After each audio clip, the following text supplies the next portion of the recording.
नमस्कार। 4 पीएम में आप सभी का स्वागत है और मैं हूं आपके साथ आकांक्षा यादव। दोस्तों, बीते 40 दिनों के लंबे युद्ध जो कि ईरान और अमेरिका के बीच में चल रहा था वो अब थम चुका है। दोनों के बीच में सीज फायर हो चुका है और ये सीज फायर कराने वाला है जिसके पास खाने को भी नहीं है, यानी कि खाने तक की तंगी जिसके पास है, यानी कि पाकिस्तान। उसने अमेरिका और ईरान के बीच में सीज फायर करा दिया है, जिसको लेकर अब सवाल उठ रहे हैं कि आखिर विश्व गुरु होने का दावा करने वाले प्रधानमंत्री नरेंद्र मोदी 56 इंच का जो दावा ठोकते रहते हैं देश भर में, वो क्यों नहीं इस सीज फायर की कड़ी में दिखाई दिए हैं। इसी को लेकर के अब कांग्रेस भड़क उठी है और कांग्रेस की ओर से कांग्रेस महासचिव जयराम रमेश का बयान सामने आया है। उन्होंने कहा है कि 56 इंच अब सिकुड़ गया है।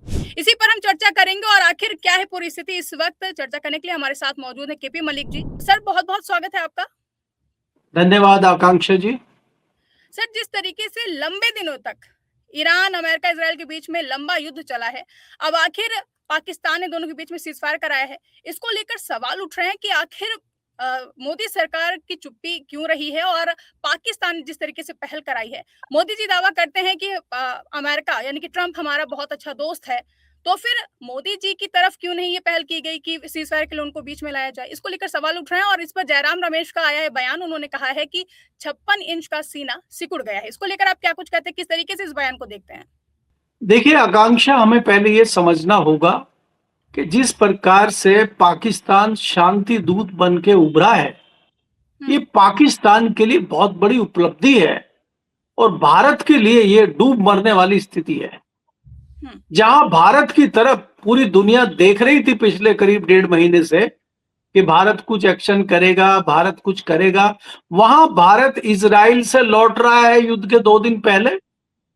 तो बड़ी बड़ी स्पष्ट स्थिति भारत की थी और भारत इसमें पीछे पहुंच गया है इस मामले में, और पाकिस्तान कहीं न कहीं एक नई ताकत बन के उभरा है। पहले और हम मजाक उड़ाते थे पाकिस्तान का, हम कह रहे थे हमें दलाली नहीं करनी है, वो तो दलाल देश है। जिस पाकिस्तान को हम आतंकवादियों की आराम गाह कहते थे, वो पाकिस्तान जो आतंकवादियों को पालने का काम करता था, आज वो विश्व में शांति दूत के रूप में खड़ा हुआ है। आप सोचिए, इस्लामाबाद में शांति वार्ता चल रही है और भारत मूक दर्शक बना हुआ है। कहां गया हमारा वो विश्व गुरु वाला नेतृत्व? कहां गई हमारी विश्व नीति और कूटनीति और विदेश नीति? क्या इसी दिन के लिए? बात यह है कि अगर भारत को देखें, हम लोग सिर्फ चुनाव जीतने के लिए 5 राज्यों में घूम रहे हैं, हमारे प्रधानमंत्री और गृह मंत्री। दुनिया में क्या हो रहा है, मध्य एशिया में क्या चल रहा है, ईरान में क्या हो रहा है, इजराइल में क्या हो रहा है, अमेरिका क्या कर रहा है, हमें कुछ नहीं पता। धीरे धीरे चाइना क्या कर रहा है।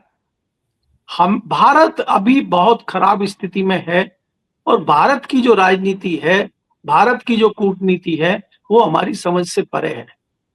आप ये देखिए जिस प्रकार से अमेरिका व्यवहार कर रहा है। हमारा ऑपरेशन सिंदूर को बताया कि हमने रुकवाया है।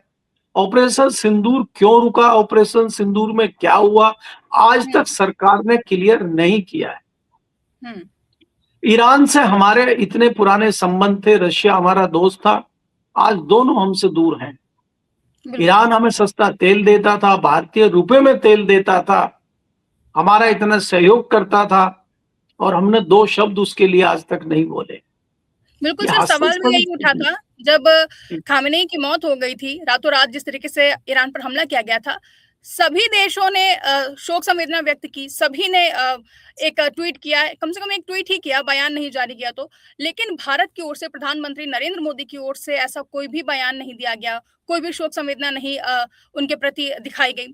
इसको लेकर भी काफी सारे सवाल उठे थे और यही कहा गया था कि भारत सरकार की चुप्पी को लेकर के लगातार सवाल उठे और कहा गया कि आखिर क्यों नहीं बोला गया, क्योंकि ईरान हमारा अच्छा दोस्त रहा है, मित्र देश रहा है, और आखिर क्यों सरकार की चुप्पी रही। और अब जब सीज फायर हुआ है तो फिर से वही सवाल उठ रहा है कि 56 इंच का दावा करने वाले और जिस तरीके से मोदी विश्व गुरु का दावा करते हैं, मोदी सरकार लगातार डंका पीटती है, अब वो जहां पे दिखनी चाहिए थी विश्व गुरु की एक छवि, वहां पर क्यों नहीं दिखती है और पाकिस्तान वहां पर ओवरटेक कर लेता है। वो पाकिस्तान जिसके पास खाने को नहीं है। देखिए जो छवि बनाई गई थी विश्व गुरु की, अब पता लगता है कि ये शगुफा था। 56 इंच की छाती का गुब्बारा फुलाया गया था सिर्फ कागजों में और कहने में, और सोशल मीडिया में फुलाया गया था। ये हम्म, था नहीं ये वास्तव में। आप ये देखिए, एक ऐसे देश का प्रधानमंत्री ट्वीट कर रहा है आज, जो चर्चा का विषय पूरी दुनिया में बना हुआ है, जिस चीज की हम आशा कर रहे थे कि भारत शांति दूत बनेगा, और कहीं ना कहीं भारत के लिए इतना गोल्डन पीरियड था, इतना गोल्डन चांस था, इतना सुनहरा अवसर हमारे पास था कि हमें अपनी ताकत दिखाने का, हमें अपनी कूटनीति रणनीति दिखाने का इतना अच्छा अवसर मिला था, जो हमने अपनी मूर्खता के लिए गंवा दिया।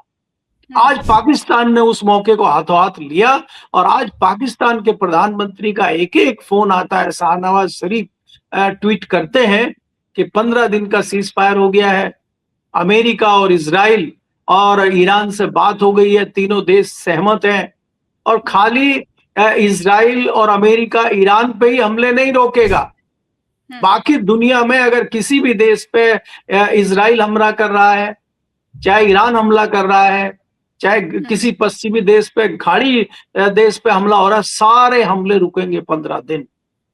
ये शांति वार्ता पाकिस्तान ने की है। पाकिस्तान विश्वगुरु बन के उभरा है क्या? पाकिस्तान कई स्टेप ऊपर चला गया है क्या? भारत आज कहां खड़ा हुआ है? हम तो विश्वगुरु बताते थे। क्या ये बातें भारतीय जनता पार्टी और संघ को हजम हो रही है क्या? क्या आप यही चाहते थे क्या? क्या आप यही विश्वगुरु बनाना चाहते थे क्या? आज सवाल उन्हीं से पूछे जा रहे हैं, और वो अपने गिरेबान में झांक के देख रहे हैं, क्या ये वास्तव में ठीक है? भारत में देखिए, विपक्ष अपना काम करता है। विपक्ष में मुख्य विपक्षी दल कांग्रेस है, कांग्रेस का काम है सत्ता से सवाल पूछना, लेकिन हम पत्रकारों का काम, नागरिकों का काम भी सत्ता से सवाल पूछना है। भारत में चुनाव आयुक्त के खिलाफ 193 सांसद अविश्वास का प्रस्ताव लाते हैं, महाभियोग का प्रस्ताव लाते हैं, और उनको 2 व्यक्ति खारिज कर देते हैं, लोकसभा अध्यक्ष और राज्यसभा अध्यक्ष। वो कहां से प्रतिनिधि बने हैं? अगर हम 193 सांसदों के प्रतिनिधित्व का बात करने लगे, तो कितने करोड़ लोगों ने उनको प्रतिनिधित्व दिया होगा? यानी कि वो कितने करोड़ लोगों की आवाज है, तो उनकी आवाज 2 लोग मिलकर बंद कर दे रहे हैं, और कोई तथ्य हमारे पास नहीं है। कहां देश जा रहा है? हमें इस पे विचार करना होगा।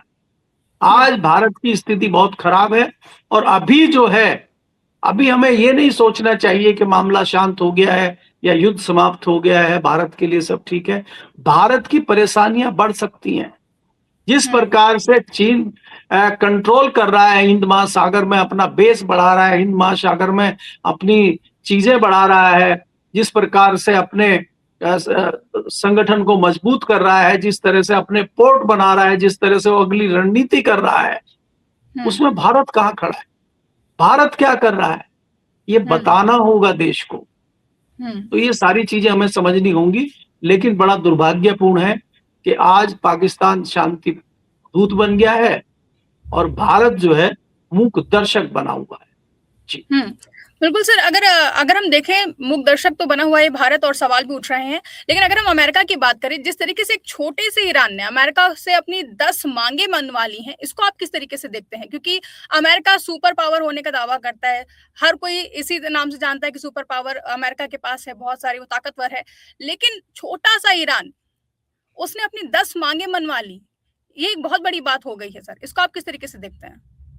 देखिए आकांक्षा, आपको ये देखना होगा कि हमने जो अपना रुतबा बनाया हुआ है, वो रुतबा हम कैसे कायम रखते हैं। अमेरिका का पूरी दुनिया में जो रुतबा बना हुआ था कि हमारे पास बहुत ताकत है, हम बड़े ताकतवर हैं, हम वेनेजुएला को जब चाहे मसल सकते हैं, हमने मसल के दिखाया है। लेकिन जब हम ईरान पहुंचे हैं तो हम फेल हो गए। आज ईरान के सामने अमेरिका फेल होता हुआ दिख रहा है। जिन लोगों को आपने गारंटी दी थी, उसमें चाहे आपकी गल्फ कंट्रीज हो, और चाहे ईरान जैसे देश हो, फ्रांस जैसे देश हो, उनकी आंखें खुल गई हैं कि ये जो अमेरिका हमें सपने दिखा रहा था, वो सपने सच नहीं थे, वो सिर्फ सपने थे, और ये हमारी रक्षा नहीं कर सकता। तो जापान हो, फ्रांस हो, खाली आप जापान की बात मत करिए, कई सारे ऐसे देश अलग हो गए हैं, और उन्होंने कहा है कि हमें पाकिस्तान का, सॉरी, अमेरिका का नेतृत्व या अमेरिका की चीजें स्वीकार नहीं है, इसलिए उन्होंने अब सर उठाना शुरू कर दिया है। आपको याद होना चाहिए कि परमाणु हमला सबसे पहले अमेरिका ने जापान पे ही किया था, जापान को डरा के रखा हुआ था, तो इतने सालों के बाद उसका भी डर निकल गया है। और जिस प्रकार से ईरान मुकाबला कर रहा है, इतनी आशा किसी को नहीं थी कि इतनी रणनीति, कूटनीति ईरान की होगी और इतनी युद्ध नीति इतनी अच्छी ईरान की होगी। उसके सामने तो नतमस्तक हो गया एक हिसाब से अमेरिका। अमेरिका का राष्ट्रपति तो मूर्ख है, उसको तो कुछ समझ ही नहीं है। उसने तो देश को लड़ाई में झोंक दिया है और उसकी ना कोई रणनीति है, ना कोई युद्ध नीति है। उसको खुद नहीं पता कल सुबह क्या करना है। कभी वो 48 घंटे का अल्टीमेटम देता है, कभी कहता हम पाषाण युग में भेज देंगे, कभी 15 दिन का सीज फायर खुद ही कर देता है, कभी 10 घंटे का कर देता है। उसको खुद ही नहीं पता वो क्या कर रहा है। तो ऐसे व्यक्ति को अगर लोहे के चने चबा दिए ईरान ने, तो ये बात जापान भी समझ चुका है। और आपके सवाल का यही जवाब है कि जापान का भी डर निकल गया है कि अगर ये ईरान का कुछ नहीं बिगाड़ पा रहा है, अगर कल को हमारे ऊपर कोई दूसरा देश हमला कर देता है, तो तब अमेरिका कुछ नहीं कर पाएगा। इसलिए हमें अमेरिका के अधीन रहने की कोई जरूरत नहीं है, इसलिए उन्होंने सिर उठाना शुरू कर दिया है। और ये एक शुरुआत है आकांक्षा, मैं आपको बताऊं, ये मामला आगे बढ़ेगा और देश भी आएंगे। और देखिए, ईरान की कोशिश यही है कि जितने पश्चिमी देश हैं या जितने गल्फ के कंट्रीज है, चाहे वो कतर हो, चाहे वो कुवैत हो, चाहे वो दुबई हो, चाहे वो यूएई हो, ये धीरे धीरे बाहर आएंगे और ये कहेंगे कि हमें अमेरिका की बात नहीं सुननी है और हम ईरान के साथ हैं, नहीं तो ईरान इनको छोड़ेगा नहीं। तो परिस्थितियां ये बन गई है, क्योंकि ईरान पीछे हटता हुआ नजर नहीं आ रहा है। ये खाली 15 दिन का सीज फायर है, युद्ध अभी खत्म नहीं हुआ है। उसने सीधा सीधा बोल भी दिया है कि ये सिर्फ युद्ध का अंत नहीं है, सिर्फ एक विराम लगाया गया है। जी देखिए, अभी आप देखेंगे कि ईरान को जो खोना था, ईरान का जो नुकसान होना था, वो हो चुका है। अमेरिका ने कहा कि हम आपके तेल के कुओं पे, हम आपके जो आर्थिक क्षेत्र हैं वहां पे हम लोग हमला करेंगे। तो उनके लोग आ गए कि करिए हमला, मानव चेन बनने लगी। तो इसका मतलब क्या है, वो डर के नहीं दुबक रहे हैं घरों में, वो मुकाबले के लिए तैयार हैं, वो मरने मारने के लिए तैयार हैं। तो जब कोई देश मरने मारने के लिए तैयार हो जाता है, फिर उसको जीतना मुश्किल हो जाता है। देखिए, आपको यहाँ दोनों की तुलना करनी होगी कि अमेरिका किस लिए लड़ रहा है। अमेरिका से लड़ने वाले लोग जो सैनिक हैं, वो किराए के सैनिक हैं, उनको तनख्वाह मिलती है, वो जबरदस्ती लड़ रहे हैं। और ईरान के जो लोग हैं वो बिना तनख्वाह के लड़ रहे हैं, जनता भी लड़ रही है, सेना भी लड़ रही है, क्योंकि उनको अपने देश का अस्तित्व बचाना है। वो अस्तित्व की लड़ाई लड़ रहे हैं। उनको पता है कि अगर हम पीछे हटे तो मरेंगे, और इसलिए मरना ही है तो शहीद वाली मौत मरे, लड़के मरे, पीछे हटके क्यों मरे। तो ईरान का ये जज्बा है, इस जज्बे के ऊपर अमेरिका जीत हासिल कर लेगा, मुझे कम से कम इस पर संशय है। जी बिल्कुल, जिस तरीके से ईरान ने एक के बाद अपने एक सुप्रीम लीडर खोने के बाद भी हिम्मत नहीं हारी है, ये हम सभी देख रहे हैं। और जिस तरीके से अभी भी बोला जा रहा है, ईरान की तरफ से बयान सामने आ रहा है कि ये सिर्फ एक अस्थायी सीज फायर है, परमानेंट कोई ये सीज फायर नहीं है। अगला सवाल सर यही है आपसे कि प्रधानमंत्री नरेंद्र मोदी ट्रंप को लेकर के बहुत ही ज्यादा दोस्ताना अंदाज निभाते रहते हैं, वहां वोट मांगने पहुंच जाते हैं ट्रंप के लिए। और हम देखते हैं कि जब चुनाव होता है तो ट्रंप के लिए यहाँ भारत में पूजा होती है। लेकिन जब सीज फायर की बात आई तो आखिर प्रधानमंत्री नरेंद्र मोदी लिस्ट में ही क्यों नहीं दिखाई दिए? क्या सच में जिस तरीके से विपक्ष कहता है कि कॉम्प्रोमाइज्ड पीएम हो चुके हैं, क्या ये ट्रंप के साथ मोदी जी की दोस्ती है या फिर उसकी कोई कसौटी वो निभा रहे हैं, मजबूरी बन गई है अब ये? देखिए आकांक्षा, अगर आप चीजों को देखें आपके सामने, आप तुलना कर सकते हैं। भारत के प्रधानमंत्री कहते हैं कि ट्रंप हमारे दोस्त हैं, अब की बार ट्रंप सरकार, हवन पूजा हो रही है, अंधभक्त पूजा कर रहे हैं। जी, वहां वोट मांगने जाते हैं और सरकार बनाने जाते हैं। और जब हमारा ऑपरेशन सिंदूर होता है तब वो ट्रंप कहते हैं कि मैंने भारत को कह के युद्ध बंद करवा दिया है, और मुनीर साहब को बुलाते हैं वहां अमेरिका में, बिरयानी खिलाते हैं। और आज मुनीर साहब जो है शांति वार्ता कर रहे हैं। मुनीर साहब पिछले महीने और उनके विदेश मंत्री चाइना भी जाते हैं। तो वो चाइना की गोद में भी बैठे हैं, वो अमेरिका के लिए भी मध्यस्थता कर रहे हैं, अमेरिका उनको अपने यहाँ बिरयानी खिलाने बुला रहा है। तो हमें लगता है कूटनीति और विदेश नीति तो पाकिस्तान की जबरदस्त है कि वो सबसे अपने अच्छे संबंध बनाए हुए हैं, और हमारे प्रधानमंत्री ट्रंप को अपना दोस्त बता रहे हैं और ट्रंप साहब उनको पूछ ही नहीं रहे, बता नहीं रहे। जो कभी प्रतिबंध लगा देते हैं, कभी उनको आदेश दे देते हैं कि आप तेल नहीं खरीदोगे ईरान से, आप रशिया से तेल नहीं खरीदोगे, फिर एकाएक कहते हैं अच्छा 1 महीना खरीद लो, और हम कुछ नहीं बोलते। हम यस सर भी नहीं बोलते कि जो कह रहे हैं यही कहते हैं कि ठीक है, हम मौन धारण किए हुए हैं। तो हमारे प्रधानमंत्री की स्थिति जो आप कह रहे हैं कंप्रोमाइज है, दिखाई देते हैं। वो कहने के बताने की जरूरत नहीं है, आपके सामने तस्वीर है। प्रधानमंत्री जी संसद में आके नहीं बोल पा रहे हैं, 15 दिन संसद से गायब रहते हैं। आप जो वित्त का सेशन चल रहा था उससे आप गायब रहते हैं, आप बोल नहीं रहे हैं। दुनिया में युद्ध चल रहा है, आप अपना पक्ष नहीं रखते हैं। आप देखिए ऐसे में क्या होता है कि ये युद्ध चल रहा है, पूरा भारत एक है, पक्ष और विपक्ष भारत के अंदर है, भारत के बाहर नहीं है। भारत के ऊपर अगर कोई विपत्ति आती है तो भारत एक है। अलग अलग पार्टियां हो सकती हैं, सत्ताधारी दल और विपक्षी दल हो सकते हैं, लेकिन राष्ट्र के मामले पे वो एक है। इसके तमाम उदाहरण हमारे इतिहास में हैं। कांग्रेस की सरकार थी, नरसिंह राव प्रधानमंत्री थे, विपक्ष में थे वाजपेयी जी, यूएन का प्रतिनिधि बनाकर वाजपेयी जी को भेजा गया था, वाजपेयी जी तो विपक्ष में थे, आप कैसे भेज सकते हैं उनको। राजीव गांधी ने भेजा था वाजपेयी जी को, जवाहरलाल नेहरू ने कई बार उनको विपक्षी तौर पे यूज किया। तो हमारे यहाँ तो पक्ष विपक्ष बाद में है, पहले राष्ट्र है। तो आपने क्यों नहीं तमाम सियासी दलों को बुला के एक मीटिंग की, ऑल पार्टी मीटिंग की कि भैया देश के ऊपर संकट है, हमें क्या रास्ता लेना चाहिए, या अपना मशवरा अपनी राय बतानी चाहिए कि हम ये करने जा रहे हैं, आप इसमें सहमत हैं कि नहीं है, देश को बचाने के लिए क्या करना चाहिए। देश बचाने की जिम्मेदारी सिर्फ सरकार की नहीं है, विपक्ष की भी है। तो क्या आपने विपक्ष से पूछने की कोशिश की है, विपक्ष को कुछ बताने की कोशिश की है? आप तो आसाम, मेघालय, तमिलनाडु, केरल का चुनाव जीतने की रणनीति बना रहे हैं और रैलियों में भाग ले रहे हैं, और दिल्ली में कुछ हो नहीं रहा है। शांति का प्रतीक पाकिस्तान बन रहा है आपका दोस्त। क्या करें बताइए। सर, एक आखिरी सवाल ये है कि जब इतना ज्यादा प्रधानमंत्री नरेंद्र मोदी या फिर भाजपा सरकार में कोई भी मंत्री हो, कांग्रेस को अभी तक कोसती है। पुरानी जो सरकारें रही है कांग्रेस की, जब तो बहुत कोसती है, लेकिन हमने देखा इंदिरा गांधी ने पहुंचकर पाकिस्तान के 2 टुकड़े कर दिए थे। लेकिन आज हालात क्या हो रहे हैं कि जब हमारा पाकिस्तान के साथ युद्ध चल रहा था, ऑपरेशन सिंदूर, तब सीज फायर करा दिया ट्रंप ने। अब जब ईरान अमेरिका को हुआ है तो फिर पाकिस्तान एक विश्वगुरु के तौर पर निकलकर सामने आया कि तारीफें करी जा रही दुनिया भर में उसकी। अब क्यों नहीं कंपैरिजन करते हैं मोदी जी इंदिरा गांधी से अपना, या फिर कांग्रेस की सरकार से खुद का? देखिए आकांक्षा, आपको समझना होगा कि परिस्थितियां अलग अलग होती हैं, और इंदिरा गांधी भी इस बात को जानती थी कि पाकिस्तान कभी हमारा दोस्त नहीं हो सकता, क्योंकि वो दूसरों की गोद में बैठा हुआ है।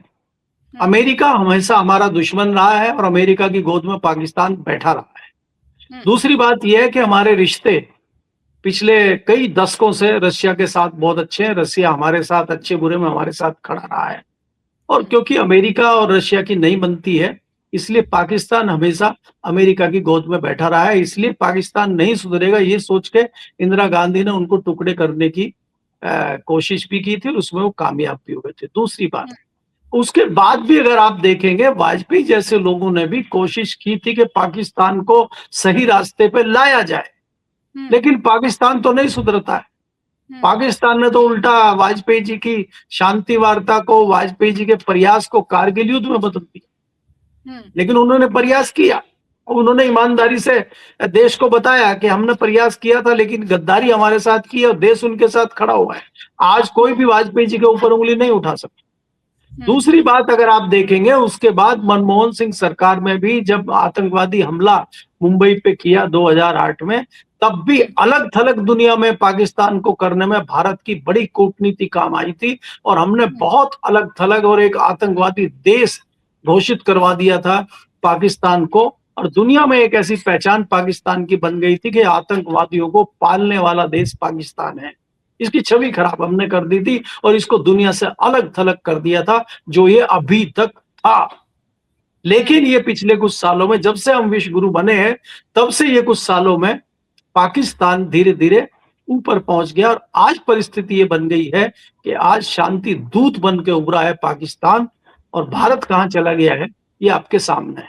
हम कौन से विश्व गुरु हैं, हम कैसे विश्व गुरु हैं, हम कहाँ के विश्व गुरु हैं, कहाँ है हमारी 56 इंच की छाती, ये सारे सवाल हमारे लिए हैं जिनका उत्तर हमें ढूंढना है।